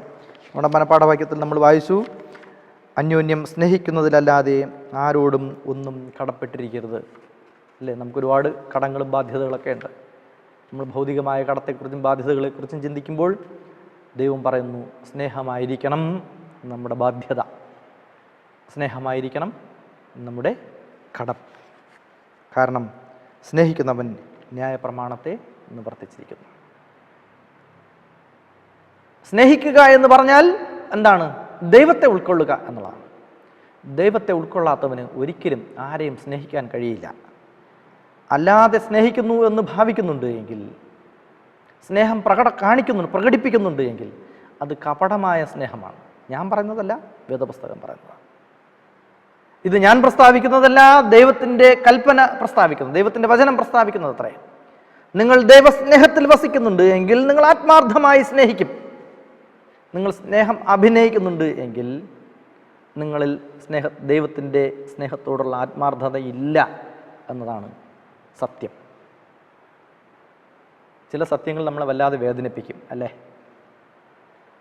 ചില സത്യങ്ങൾ നമ്മളെ വല്ലാതെ വേട്ടയിടും. ഞാൻ അങ്ങനെയാണോ? പ്രിയമുള്ളവർ, ഇതൊക്കെ ഉൾക്കൊണ്ടാൽ മാത്രമേ നമുക്ക് എന്ത് ചെയ്യാൻ പറ്റൂ? സ്വർഗരാജ്യത്തിൻ്റെ അവകാശിയാകാൻ പറ്റുകയുള്ളൂ. അന്യനെ സ്നേഹിക്കുന്നവൻ ന്യായപ്രമാണം നിവർത്തിച്ച്. നാം എത്രത്തോളം ആലോചിച്ച് നോക്കൂ, നമ്മുടെ ബന്ധുക്കളോട്, നമ്മുടെ സ്നേഹിതരോട്, നമ്മുടെ അയൽക്കാരോട്, നമ്മുടെ സഭയിലെ കൂട്ടുവിശ്വാസികളോട്, നമ്മുടെ ചുറ്റുപാടുമുള്ള ആളുകളോട് നാം എങ്ങനെയാണ് പെരുമാറുന്നത്? നമ്മളോട് ബന്ധം ഉള്ളവരാണ് നമ്മുടെ ബന്ധു. ബന്ധമില്ലാത്തവരെങ്ങനെ ബന്ധുവാകും? നമ്മളെ സ്നേഹിക്കുന്നവനാണ് നമ്മുടെ സ്നേഹിതൻ. നമുക്ക് കൂട്ടുള്ളവരാണ് നമ്മുടെ കൂട്ടുകാരൻ. അല്ലാത്തവരെങ്ങനെ നമ്മുടെ കൂട്ടുകാരനും സ്നേഹിതനുമാകും? അല്ലാത്തവരോട് നമ്മളെങ്ങനെ ദൈവസ്നേഹത്തിൽ അധിവസിക്കും? അല്ലാത്തവരോട് നമ്മളെങ്ങനെ കൂട്ട് കാണിക്കും? കർത്താവ് യേശു ക്രിസ്തു പറഞ്ഞു, കൂട്ടുകാരനെ നിന്നെപ്പോലെ സ്നേഹിക്കാം. കർത്താവ് യേശു ക്രിസ്തു അത് ജീവിതത്തിൽ പ്രകടമാക്കി. മത്തായി എഴുതിയ സുവിശേഷം 23-ാം അധ്യായത്തിൻ്റെ 23-24 വാക്യങ്ങൾ. കപടഭക്തിക്കാരായ ശാസ്ത്രിമാരും പരീശന്മാരുമായുള്ളവരെ, നിങ്ങൾക്ക് ഹാ കഷ്ടം! നിങ്ങൾ തുളസി, ചതകുപ്പ, ജീരകം ഇവയിൽ പതാരം കൊടുക്കുകയും ന്യായം, കരുണ, വിശ്വസ്തത എന്നിവ ഇങ്ങനെ ന്യായപ്രമാണത്തിൽ ഘനമേറിയവ ത്യജിച്ച് കളയുകയും ചെയ്യുന്നു. അത് ചെയ്യുകയും ഇത് ത്യജിക്കാതിരിക്കുകയും വേണം. കുരുടന്മാരായ വഴികാട്ടികളെ, നിങ്ങൾ കൊതുകിനെ അരിച്ചെടുക്കുകയും ഒട്ടകത്തെ വിഴുങ്ങിക്കളയുകയും ചെയ്യുന്നു. വേദപുസ്തകത്തിൽ നമുക്ക് അത് വേദപുസ്തകത്തിനെ ട്രാൻസ്ലേറ്റ് ചെയ്ത് തന്ന നമ്മുടെ പൂർവ്വപിതാക്കന്മാർ വളരെ സാഹിത്യ ഭംഗിയോടുകൂടിയാണ്, വളരെ ഫിലോസഫിക്കലായിട്ടാണ് അത് നമ്മുടെ മുമ്പിൽ അവതരിപ്പിച്ചിരിക്കുന്നത്, അല്ലേ? കപടഭക്തിക്കാരായ ശാസ്ത്രിമാരും പരീശന്മാരുമായുള്ളവരെ, നിങ്ങൾക്ക് ഹാ കഷ്ടം! നിങ്ങൾ തുളസി, ചതകുപ്പ, ജീരകം ഇവയിൽ പതാരം കൊടുക്കുകയും, ഇങ്ങനെയുള്ള ചെറിയ ചെറിയ നിസ്സാരമായ കാര്യങ്ങൾക്ക് എന്താണ് ടാക്സ്, അതിന് പതാരം കൊടുക്കുകയും ന്യായം, കരുണ, വിശ്വസ്തത എന്നിവ ഇങ്ങനെ ന്യായപ്രമാണത്തിൽ ഘനമേറിയവയെ എന്ത് ചെയ്യും? വിട്ടുകളയുകയും ചെയ്യുന്നുണ്ട്. നിങ്ങൾക്ക് സ്നേഹിക്കാൻ വയ്യ. നിങ്ങൾ ആരായിരിക്കുന്നു? കുരുടന്മാരായ വഴികാട്ടികൾ ആയിരിക്കുന്നു. നിങ്ങൾ കൊതുകിനെ അരിച്ചെടുക്കുന്നു. അതായത് ഏറ്റവും ചെറുതിനെ അരിച്ചെടുക്കുകയും ഏറ്റവും വലുതിനെ വിട്ടുകളയുകയും ചെയ്യുന്നു.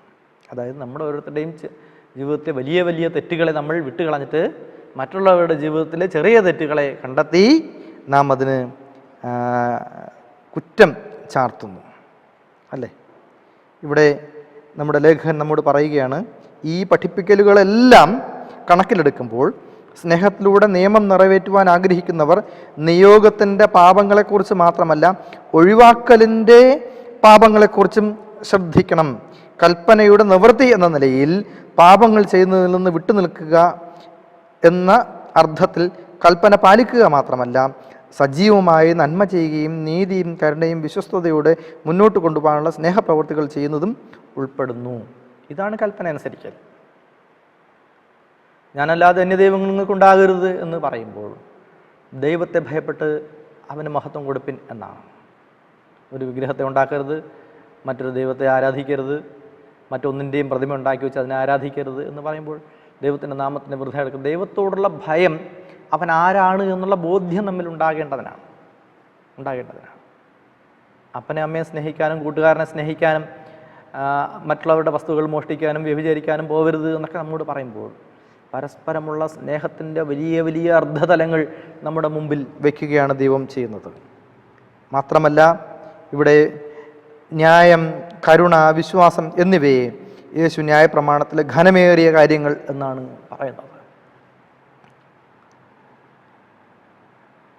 അതായത് ശബത്ത് എന്ന കൽപ്പനയെ ദൈവം ഇസ്രായേലിന്റെ അടിമത്തത്തിൽ നിന്ന് വീണ്ടെടുത്തതുമായുള്ള ബന്ധത്തിൽ ശബത്ത് കൽപ്പനയെ ഉറപ്പിക്കുന്നതായി നാം ആവർത്തന പുസ്തകം 5 കാണുന്നുണ്ട്. അല്ലേ? 6 ദിവസം അധ്വാനിച്ച് നിന്റെ വേലയൊക്കെയും ചെയ്യുക, 7-ാം ദിവസം നിന്റെ ദൈവമായ യഹോവയുടെ ശബത്താകുന്നു, അന്ന് നീയും നിന്റെ വേലക്കാരത്തിയും നിന്റെ വീട്ടുകാരിയും നിന്റെ പടിവാതിൽക്കലിൻ്റെ അകത്ത് ഉള്ള ഒരു പരദേശിയും ഒരു വേലയും ചെയ്യരുത് എന്നാണ് പറയുന്നത്. നമ്മൾ ഈ കൽപ്പനകളൊക്കെ എത്രത്തോളം ഘനമായിട്ട് അല്ലെങ്കിൽ എത്രത്തോളം തീക്ഷ്ണമായിട്ടൊക്കെയാണ് അനുസരിക്കുന്നത് എന്ന് നാം ഒന്ന് സ്വയം ചിന്തിച്ചു നോക്കുക. അവിടെ നമ്മുടെ പാപങ്ങൾ എങ്ങനെയാണ് നാം നിവർത്തിക്കുന്നത് എന്നും സ്വയം ചിന്തിച്ച് നോക്കുക.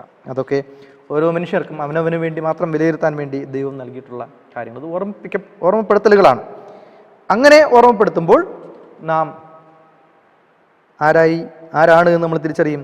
കുരുടന്മാരായ വഴികാട്ടികളാണ് എന്ന് നമ്മൾ തിരിച്ചറിയും. അല്ലേ? ഞാൻ ഉൾപ്പെടെയുള്ള ഉപദേശക സമൂഹത്തോടു കൂടി ഉള്ള ഒരു ചോദ്യം കൂടിയാണ്. നമ്മൾ കുരുടന്മാരായ വഴികാട്ടികളായിട്ടാണോ ജീവിക്കുന്നത്? ദൈവത്തെ അനുസരിക്കുക എന്ന് പറയുമ്പോൾ, അവൻ്റെ സ്നേഹത്തിൽ ജീവിക്കുക എന്ന് പറയുമ്പോൾ സകലരോടും നമ്മൾ കാണിക്കുന്ന, ദൈവത്തോട് മാത്രമല്ല മനുഷ്യരോടും നമ്മൾ കാണിക്കുന്ന നമ്മുടെ ആ ഒരു ചിന്തകളുടെ പ്രതിഫലനത്തെ ഈ പാഠം വളരെ വിശദമായി തന്നെ നമ്മെ പഠിപ്പിക്കുകയാണ്.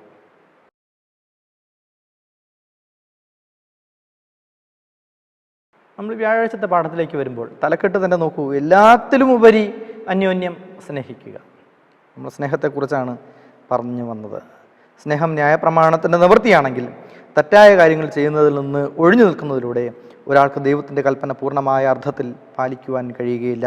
സ്നേഹത്തിൻ്റെ കൽപ്പന തന്നെ തിന്മ ചെയ്യുന്നതിൽ നിന്ന് വിട്ടുനിൽക്കുവാൻ നമ്മോട് കൽപ്പിക്കുക മാത്രമല്ല, മറ്റുള്ളവർക്ക് ദൈവസ്നേഹം വെളിപ്പെടുത്തുന്ന പ്രവൃത്തികൾ ചെയ്യുവാൻ കൽപ്പന നമ്മെ പ്രേരിപ്പിക്കുന്നു എന്ന് ഈ ലേഖകൻ നമ്മോട് പറയണം.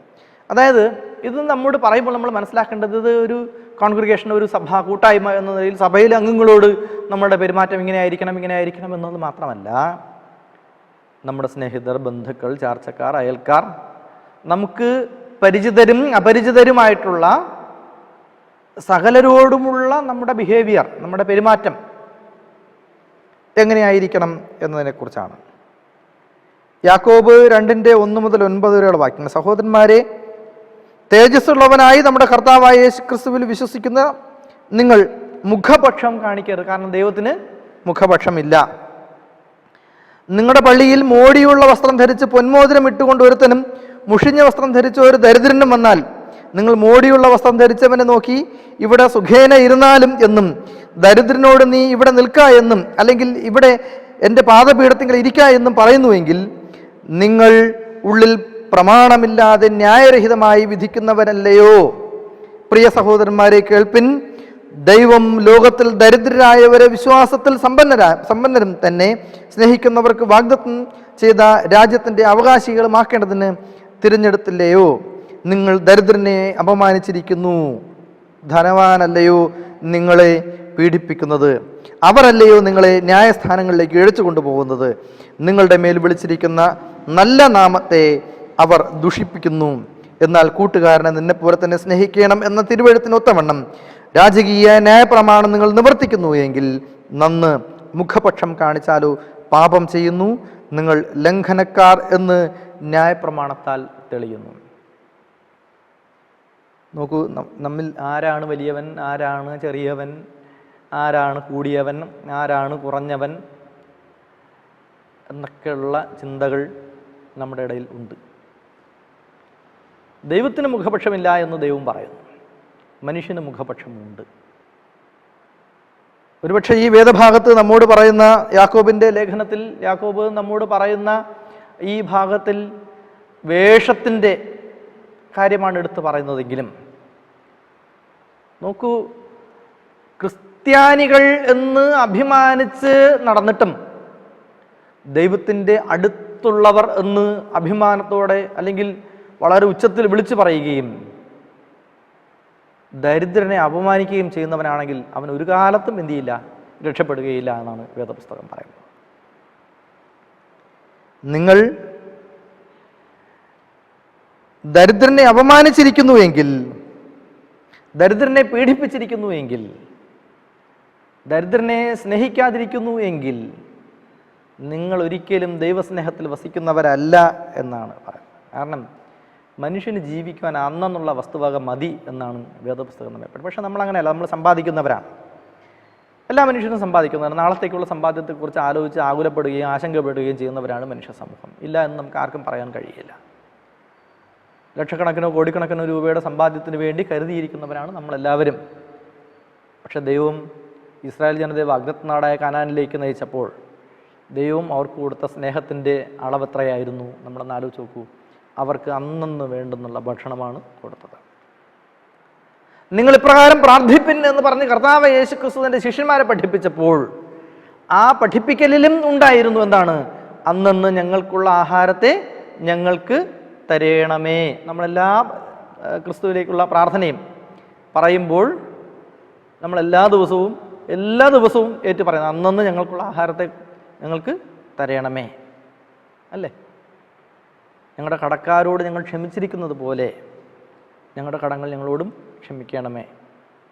ഇതൊക്കെ പ്രാർത്ഥിച്ചിട്ട് നമ്മൾ അവിധത്തിലാണോ പ്രവർത്തിക്കുന്നത് എന്നും കൂടെ ചിന്തിക്കുക. നമ്മുടെ മുമ്പിൽ വരുന്ന ഒരു ദരിദ്രനായ മനുഷ്യനോട് അങ്ങോട്ട് മാറി നിൽക്കുക എന്ന് പറഞ്ഞ് നമ്മൾ അവനെ തള്ളി മാറ്റുന്നുണ്ട് എങ്കിൽ നമ്മളും പലയിടത്തു നിന്നും തള്ളി മാറ്റപ്പെടും. എൽ ജി വൈറ്റ് ഇങ്ങനെ പറയുന്നു: മനുഷ്യനോടുള്ള സ്നേഹം ദൈവസ്നേഹത്തിൻ്റെ ഭൂമിയിലുള്ള പ്രകടനമാണ്. നമ്മെ ഒരു കുടുംബത്തിൻ്റെ മക്കളാകുവാൻ ഈ സ്നേഹം സ്ഥാപിച്ചുകൊണ്ട് മഹത്വത്തിൻ്റെ രാജാവ് നമ്മിൽ ഒരുവനായി തീർന്നു. അതുകൊണ്ടാണ് ഈ പാഠം ആരംഭിച്ച സമയത്ത് ഞാൻ പറഞ്ഞത്, നാം എല്ലാവരും ദൈവസ്നേഹം എന്ന ഒറ്റ സ്റ്റേറ്റ്മെൻറ്റിൽ ഒന്നിക്കപ്പെട്ടവരാണ്. അല്ലാതെ പള്ളിയുടെ പൈസയുടെ കണക്കെടുക്കാനോ സമ്പത്തിൻ്റെ കണക്കെടുക്കാനോ മറ്റൊന്നിൻ്റെ കണക്കെടുപ്പിന് വേണ്ടി ഒന്നിക്കപ്പെട്ടവരല്ല. നമ്മളത് ഓർമ്മിക്കുക. സമ്പത്തിൻ്റെ കണക്കെടുക്കാൻ വേണ്ടി ഒന്നിക്കപ്പെട്ടവരല്ല, നാം ദൈവസ്നേഹത്തിന് വേണ്ടി ഒന്നിക്കപ്പെട്ട. പരസ്പരം പ്രാർത്ഥിക്കുക, പരസ്പരം സ്നേഹിക്കുക, അന്യോന്യം സഹായിക്കാൻ കഴിയുന്നവരാണെങ്കിൽ അങ്ങനെ അന്യോന്യം സഹായിക്കുക. അതൊക്കെ ചെയ്യുമ്പോഴാണ് നമ്മുടെ ജീവിതത്തിൽ ഉയർച്ച ഉണ്ടാകുന്നത്. അല്ലാത്തവർക്ക് ഒരിക്കലും ഉയർച്ച ഉണ്ടാവുകയില്ല. അവൻ അത്രത്തോളം വലുതായി വളർന്നാലും നമ്മൾ പറയാറില്ല, ദുഷ്ടൻ്റെ ദൈവം വന പോലെ വളർത്തുന്നു എന്ന് പറയാറില്ല. അങ്ങനെ വളർന്നങ്ങ് പോകുന്നേ ഉള്ളൂ. പക്ഷെ ജീവിതത്തിൽ നമ്മൾ നന്മയുടെ ഭാഗം നമ്മൾ അനുഭവിക്കുവാൻ ആഗ്രഹിക്കുന്നുവെങ്കിൽ നാം വീണ്ടും ജനിക്കേണ്ടിയിരിക്കുന്നു. നീ ചെന്ന് നിനക്കുള്ളതൊക്കെയും വിറ്റ് ദരിദ്രർക്ക് കൊടുക്കുക എന്നാണ് കർത്താവ് യേശു ക്രിസ്തു പറഞ്ഞത്. നോക്കൂ, ക്രിസ്തു നമ്മെ സ്നേഹിച്ചതുപോലെ നാമും മറ്റുള്ളവരെ സ്നേഹിക്കുമ്പോൾ നമ്മൾ സ്വർഗത്തിന് അവകാശികളായിത്തീരും എന്ന് പറയുന്നു. കർത്താവ് യേശു ക്രിസ്തു ഇങ്ങനെ പറയുന്നു, യോഹന്നാന്റെ സുവിശേഷം 13-ാം അധ്യായത്തിൻ്റെ 34-ാമത്തെ വാക്യത്തിൽ: ഞാൻ നിങ്ങളെ സ്നേഹിച്ചതുപോലെ നിങ്ങളും തമ്മിൽ സ്നേഹിക്കണം എന്നാകുന്നു എൻ്റെ കൽപ്പന. 1 പത്രോസ് 4:8 പറയുന്നു, സകലത്തിനു മുമ്പേ തമ്മിൽ ഉറ്റ സ്നേഹമുള്ളവരായിരിപ്പിൻ, സ്നേഹം പാപങ്ങളുടെ ബഹുത്വത്തെ മറയ്ക്കുന്നു. അല്ലേ? പരസ്പരം സ്നേഹമുണ്ട് എങ്കിൽ അവിടെ ഒന്നും ഉണ്ടാവില്ല, ചതി ഉണ്ടാവില്ല, വഞ്ചന ഉണ്ടാവില്ല, പാപം ഉണ്ടാവില്ല. ക്രിസ്തു ലോകത്തെ സ്നേഹിച്ചതുപോലെ നാം എന്ത് ചെയ്യുക? അന്യോന്യം സ്നേഹിക്കുക.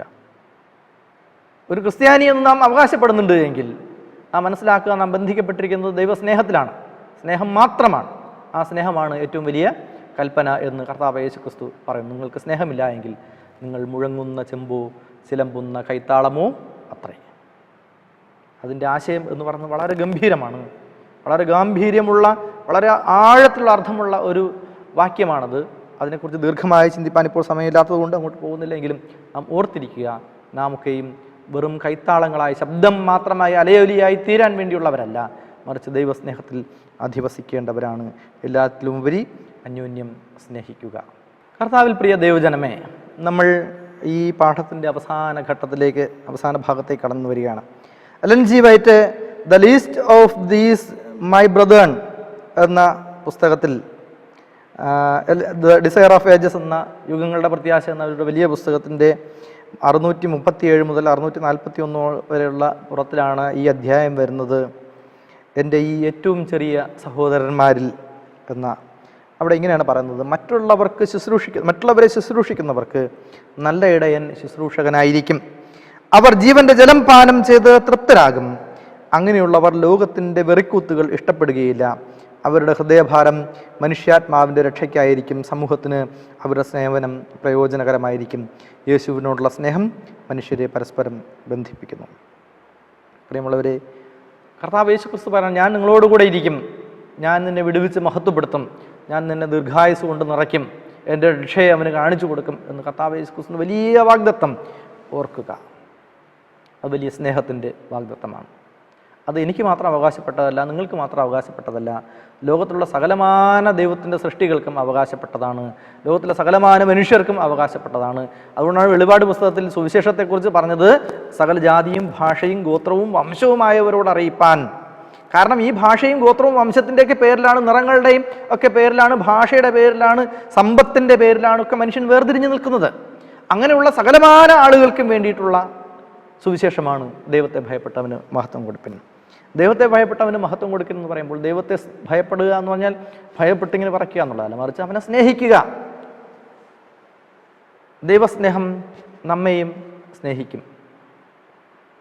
ക്രിസ്തുവിൻ്റെ സ്നേഹം എന്നെ, ക്രിസ്തുവിൻ്റെ ആലയത്തെക്കുറിച്ചുള്ള അറിവ്, ദൈവത്തിൻ്റെ സ്നേഹത്തെക്കുറിച്ചുള്ള അറിവ് എന്നെ തിന്നുകളഞ്ഞുവെന്ന് സങ്കീർത്തനക്കാരൻ പറയുന്നുണ്ട്. പ്രിയമുള്ളവർ, നമ്മുടെ ജീവിതത്തിൽ നമ്മളെങ്ങനെയാണ് നമ്മളെ തന്നെ ശിക്ഷിക്കുന്നത് ഞാൻ പഠിപ്പിക്കുന്നത്, ഒരു ശിക്ഷണം നമുക്ക് നമ്മൾ തന്നെ നമ്മളെ ട്രെയിൻ ചെയ്തെടുക്കുന്നത് എങ്ങനെയാണ്, നമ്മൾ തന്നെ നമ്മളെ പരുവപ്പെടുത്തിയെടുക്കുന്നത് എങ്ങനെയാണ്, നമ്മളൊരു മാനസാന്തരത്തിലേക്ക് പോകുന്നത് എങ്ങനെയാണ്. വിശ്വസിക്കുക, ദൈവസ്നേഹത്തിൽ ജീവിച്ചില്ല എങ്കിൽ നമ്മൾ ആരല്ല? ക്രിസ്തുവിൻ്റെ അനുയായികൾ അല്ല, ക്രിസ്തുവിൻ്റെ സ്നേഹത്തിൽ ജീവിക്കുന്നവരല്ല. നമ്മളത് കുരുടന്മാരായ വഴികാട്ടികളാവുകയാണ് ചെയ്യുന്നത്, അല്ലെങ്കിൽ കപടഭക്തിക്കാരാവുകയാണ് ചെയ്യുന്നത്. അങ്ങനൊരു കാപട്യമല്ല നമ്മൾ കാണിക്കേണ്ടത്. വാസ്തവമായി ആത്മാർത്ഥമായി നാം ദൈവത്തെ സ്നേഹിക്കുകയാണ് വേണ്ടത് എന്ന വലിയ മർമ്മം നമ്മെ ബോധ്യപ്പെടുത്തിക്കൊണ്ടാണ് ഈ ക്വാർട്ടറിലെ പാഠം അവസാനിപ്പിക്കുന്നത്. നമ്മളിതൊക്കെ കേട്ട് നമ്മളെത്രയോ കേട്ടിരിക്കുന്നു എന്ന് ചില ആളുകൾ ചിന്തിരിക്കും. ഇതൊക്കെ കേട്ട് തഴമ്പിച്ച് ഒരു ചെവിയിൽ കൂടെ കേട്ട് മറു ചെവിയിൽ കൂടെ കളയാതെ, പ്രിയമുള്ളവരെ, നാം ജീവിക്കുന്ന കാലത്തിൻ്റെ പ്രത്യേകത ബോധ്യപ്പെട്ടുകൊണ്ടെങ്കിലും നാം ദൈവസ്നേഹത്തിൽ അധിവസിക്കുക, മറ്റുള്ളവരെ സ്നേഹിക്കുക, സ്വയം സ്നേഹിക്കുക, മറ്റുള്ളവരെ സ്നേഹിക്കുക, സ്നേഹത്തിൻ്റെ മർമ്മം പഠിപ്പിക്കുക. ദൈവം നമ്മെല്ലാവരെയും അനുഗ്രഹിക്കുകയും കാത്തുസൂക്ഷിക്കുകയും ചെയ്യുമാറാകട്ടെ. ലോകമെമ്പാടുമുള്ള വിശ്വാസ സമൂഹങ്ങളെ ദൈവം സ്നേഹിക്കുമാറാകട്ടെ. സകല ജാതിയിലും സകല ഭാഷയിലും സകല ഗോത്രത്തിലും സകല വംശത്തിലുമുള്ളവരെ ദൈവം തൻ്റെ സ്നേഹത്തിൻ്റെ വലിയ മർമ്മത്തിൽ കൂട്ടിച്ചേർക്കുമാറാകട്ടെ എന്ന് ആത്മാർത്ഥമായി പ്രാർത്ഥിച്ചുകൊണ്ട് ഈ പാഠം ഇവിടെ അവസാനിപ്പിക്കുന്നു. സ്നേഹപൂർവ്വം കേട്ടിരുന്ന എല്ലാവർക്കും നന്ദി രേഖപ്പെടുത്തിക്കൊണ്ട് അവസാനിപ്പിക്കുകയാണ്. ദൈവം നമ്മെല്ലാവരെയും അനുഗ്രഹിക്കുമാറാകട്ടെ. ആമേൻ. നമുക്ക് പ്രാർത്ഥിക്കാം. വലിയവനായ ദൈവമേ, കർത്താവേ, അങ്ങയുടെ സ്നേഹത്തിൻ്റെ മറവിൽ ജീവിക്കുവാൻ ഒരിക്കൽ കൂടി നീ അടിയങ്ങളെ ആഹ്വാനം ചെയ്തിരിക്കാൻ സ്തോത്രനാഥ. അങ്ങയുടെ സ്നേഹം അടിയങ്ങളുടെ ജീവിതത്തിന് വെളിച്ചമായിരിക്കുവാൻ അങ്ങയുടെ വരുത്തുമാറാകണമേ. അടിയങ്ങൾ എത്രത്തോളം പാപികളാണ് എന്ന ബോധ്യം അടിയങ്ങൾ തന്നെ ഉണ്ടാക്കി നിൻ്റെ വചനത്തിൻ്റെ മർമ്മം ഉൾക്കൊണ്ട് ദൈവമേ, മറ്റുള്ളവരുടെ സ്നേഹത്തിൽ ജീവിക്കുവാൻ, പാരസ്പര്യത്തിൽ ജീവിക്കുവാൻ, സാഹോദര്യത്തിൽ ജീവിക്കുവാൻ, എളിമയിൽ ജീവിക്കുവാൻ കർത്താവേ അങ്ങയുടെ വരുത്തുമാറാകണമേ. ലോകത്തിലുള്ള സകല മനുഷ്യർക്കും അങ്ങയുടെ സകല സൃഷ്ടികൾക്കും സകല ജീവജാലങ്ങൾക്കും അങ്ങ് അനുഗ്രഹവും സ്നേഹവും നൽകുമാറാകണമേ. അങ്ങ് മേഘാടനായ നാൾ വരെയും അടിയങ്ങൾ ഓരോരുത്തരെയും കാത്തുകൊള്ളുമാറാകണമേ. ഈ വചനം സകല മനുഷ്യനും ഒരു വെളിച്ചമായി തീരുവാൻ അങ്ങയുടെ വരുത്തുമാറാകണമേ. സഭയെ അനുഗ്രഹിക്കുമാറാകണമേ. ഏതിൻ്റെ തിരുക്കരങ്ങൾ നൽകുന്നു. ഈ വചനത്തെ പഠിപ്പിക്കുവാൻ ഉള്ള ചുക്കാൻ പിടിച്ചതായ സകല മനുഷ്യരെയും തിരുക്കരങ്ങൾ നൽകുന്നു. ഈ ക്വാർട്ടറിലുടനീളം പാഠം പഠിപ്പിച്ച എല്ലാ അധ്യാപകരെയും തിരുക്കരങ്ങൾ നൽകുന്നു. കേട്ടിരുന്ന സകല മനുഷ്യരെയും തിരുക്കരങ്ങൾ നൽകുന്നു. അങ്ങ് അനുഗ്രഹിക്കുകയും സൂക്ഷിക്കുകയും ചെയ്യുമാറാകണമേ. അങ്ങയുടെ സ്നേഹത്തിൻ്റെ മറവിൽ അടിയങ്ങളെ സംരക്ഷിച്ചു കൊള്ളുമാറാകണമേ. നീ അടിയങ്ങൾക്ക് സങ്കേതവും കോട്ടയും ഉറപ്പുള്ള ഗോപുരവും ആയിരിക്കാൻ നന്ദിയോടെ സ്തോത്രം. യേശു ക്രിസ്തുവിൻ നാമത്തിൽ താഴ്മയെ ചോദിക്കുന്നു പ്രിയ പിതാവേ. ആമേൻ.